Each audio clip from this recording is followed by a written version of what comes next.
Hello dears, അപ്പോൾ ഒന്ന് പുതിയ വീഡിയോ ആയിട്ട് വീണ്ടും വന്നിരിക്കുകയാണ് കേട്ടോ. സംഭവം കണ്ടപ്പോൾ തന്നെ കുറേ ആൾക്കാർക്ക് കത്തിയേക്കും. നമ്മൾ പണ്ടത്തെ മോഡലൊരു കൂട്ടാൻ ഉണ്ടാക്കാൻ പോവാണ് കേട്ടോ. ഞങ്ങളെ ഭാഷയിൽ പറഞ്ഞാൽ പടുകൂട്ടാൻ അങ്ങനെ എന്തെങ്കിലുമൊക്കെ പറയും. നിങ്ങളെന്താ പറയാമെന്നൊന്നും എനിക്കറിയില്ല കേട്ടോ.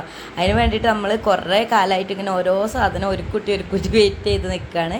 നമ്മളിവിടെ ടൗണിൽ തന്നെ ആയതുകൊണ്ട് ഇങ്ങനത്തെ സംഭവങ്ങളൊന്നും കൃഷി ചെയ്യണതൊന്നുമില്ല.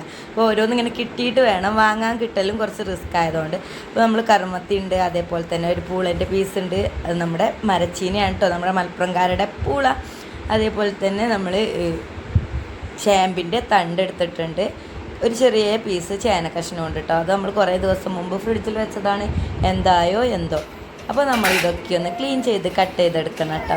അപ്പോൾ ആദ്യം നമ്മൾ മണ്ണൊക്കെ വരുന്ന ഈ ഒരു മരച്ചീനി അഥവാ നമ്മുടെ പൂളെ നന്നായിട്ട് വാഷ് ചെയ്യാനായിട്ട് വെള്ളത്തിലിട്ട് വെക്കാം കേട്ടോ. ഓരോന്നായിട്ടാണ് ഞാൻ കഴുകി എടുക്കുന്നത്. കാരണം ചേമ്പിൻ്റെ തണ്ടൊക്കെ ചെറിയാനുള്ള ചാൻസ് ഉണ്ട്. ഞാനിതിന് ഇൻട്രോ ഒന്നും കൊടുക്കാത്തത് എന്താണെന്ന് വെച്ചാൽ മടിയാണ് ഗൈസ്, പേര് മടിയാണ്. ചൊറിയാനുള്ള ചാൻസ് ഉണ്ടെന്ന് പറഞ്ഞിട്ട് ഞാനിതാക്കി ചേന തീക്കിട്ട് കഴുകുകയാണ്. കാരണം എല്ലാത്തിലും മണ്ണുണ്ട്. ഫ്രിഡ്ജിൽ കുറച്ച് ദിവസം നിന്ന് അതിൻ്റെ കളർ ചേഞ്ചൊക്കെ കാണാണ്ട് എന്താവോ എന്തോ. പക്ഷേ ഈ ഒരു സംഭവം ഉണ്ടാക്കാനും കഴിക്കാനും എനിക്ക് ഓവറായിട്ടുള്ള കൊതിയാണ് കേട്ടോ. അതുകൊണ്ട് ഞാൻ ഉള്ള മുഴുവതിക്ക് എടുത്തിട്ടിരിക്കുന്നത്. അപ്പോൾ നമ്മളെ പപ്പായയും ക്ലീൻ ചെയ്ത് വെച്ചിട്ടുണ്ട് കേട്ടോ. അപ്പം ഇതൊക്കെ നമ്മൾ ഒരേ ടൈപ്പ് കഷ്ണങ്ങളാക്കിയതുകൊണ്ട് തന്നെ വാഷ് ചെയ്ത് നല്ല വെള്ളത്തിലിട്ട് വെച്ചിട്ടുണ്ട്. അതിനുശേഷം നന്നാക്കാൻ ഒരിത്തിരി പണിയുള്ളത് നമ്മുടെ ചെമ്പിൻ്റെ തണ്ടാണ്. കാരണം ഇതിൻ്റെ തൊലിയൊക്കെ ഇങ്ങനെ ഉരിഞ്ഞെടുക്കണം. കുറച്ച് കാലമായി ഞാനിത് കുക്ക് ചെയ്യാൻ എടുത്തതിട്ട്. അതുകൊണ്ട് തന്നെ എക്സ്പീരിയൻസ് കുറഞ്ഞുകൊണ്ട് ഞാൻ കുറച്ച് നേരം എടുത്ത് നിന്നിട്ടാണ് കേട്ടോ ഇതൊക്കെ തൊലിച്ചെടുത്തത്. ഒറ്റ തൊലിക്ക് ഇങ്ങനെ പോകുന്നില്ല. ആദ്യമൊക്കെ അങ്ങനെ പോകുന്നതിനത് കുറേ കാലം ഫ്രിഡ്ജിൽ വെച്ചതുകൊണ്ടാണോ എന്തോ അറിയില്ല. ഈ സംഭവം നന്നായിട്ട് വാഷ് ചെയ്തെടുക്കുന്നുണ്ട്. പിന്നെ ഒരു കാര്യം എന്താ വെച്ചാൽ എൻ്റെ കൈ അങ്ങനെ ഇങ്ങനെയൊന്നും ചൊറിയൂല കേട്ടോ. ചിലപ്പോൾ എപ്പോഴെങ്കിലൊക്കെ ചൊറിയും. ഇതിലേക്ക് നമ്മൾ ആവശ്യത്തിന് പച്ചമുളക് ഇട്ട് കൊടുക്കുന്നുണ്ട്. നിങ്ങളുടെ കയ്യിൽ കാന്താരി ഉണ്ടെങ്കിൽ അത് ഇട്ടാൽ മതി കേട്ടോ. അപ്പോൾ ഇതിലൊക്കെ എന്താ പറഞ്ഞു തരാനെന്നൊക്കെ ഉണ്ടാകും. ഇല്ല, വെറുതെ ഒരു സംഭവം ജസ്റ്റ് ഉണ്ടാക്കുമ്പോൾ നമ്മൾ വീഡിയോ എടുത്തു. ഇടയ്ക്ക് ഇങ്ങനെ കണ്ടൻറ്റോ അല്ലെങ്കിൽ എഡിറ്റ് കുറേ ചെയ്യാനൊന്നും ഉദ്ദേശമില്ലാത്തപ്പോൾ ഞാൻ എളുപ്പത്തിന് ഇങ്ങനെ എന്തെങ്കിലും കുക്കിംഗ് വീഡിയോ എഡിറ്റ് ചെയ്തിടുന്നതാണ് കേട്ടോ.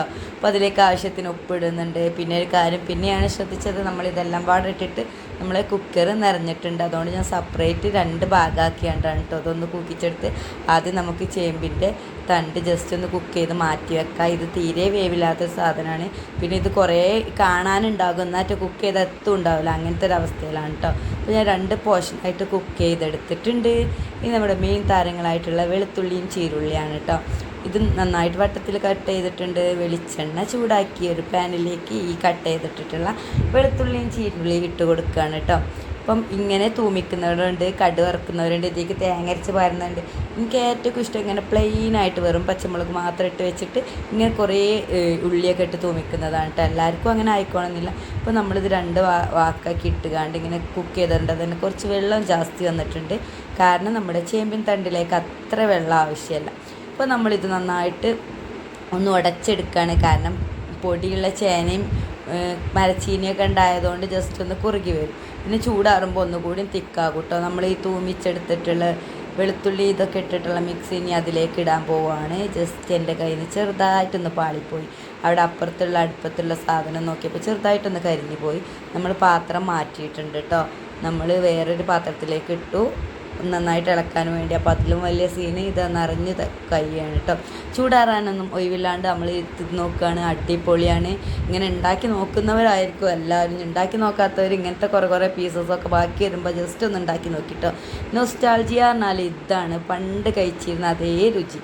പിന്നെ അങ്ങനെ ഉണ്ടാക്കിയ ആ രുചി തന്നെയല്ലേ വരുള്ളൂ അല്ലേ. വല്ലാണ്ട് കത്തിയായി പോകണ്ടെന്ന് എനിക്കറിയാം. അപ്പോൾ നമ്മുടെ റെസിപ്പി ഇത്രയുള്ളായിരുന്നു. എല്ലാവർക്കും ഇഷ്ടപ്പെട്ടെന്ന് കരുതുന്നു. ഇഷ്ടപ്പെട്ടാൽ ലൈക്ക് ചെയ്യുക. ഇനിയിപ്പോൾ വീഡിയോ ഇഷ്ടമായില്ലെങ്കിൽ ഈ വിഭവം ഇഷ്ടമായിക്കണമെങ്കിലും ലൈക്ക് ചെയ്യുക. ഇഷ്ടപ്പെട്ടിട്ടില്ലെങ്കിൽ ഡിസ്ലൈക്ക് ചെയ്യണേ. അപ്പോൾ നാളെ ഒരു നല്ല അടിപൊളി വീഡിയോ ആയിട്ട് സബ്സ്ക്രൈബ് ചെയ്യാത്തവർ ജസ്റ്റ് ഒന്ന് സബ്സ്ക്രൈബ് ചെയ്ത് ഷെയറൊക്കെ ചെയ്തിട്ടുണ്ട് പോയിക്കാളി കേട്ടോ. അപ്പോൾ നാളെ കാണാം. ബൈ.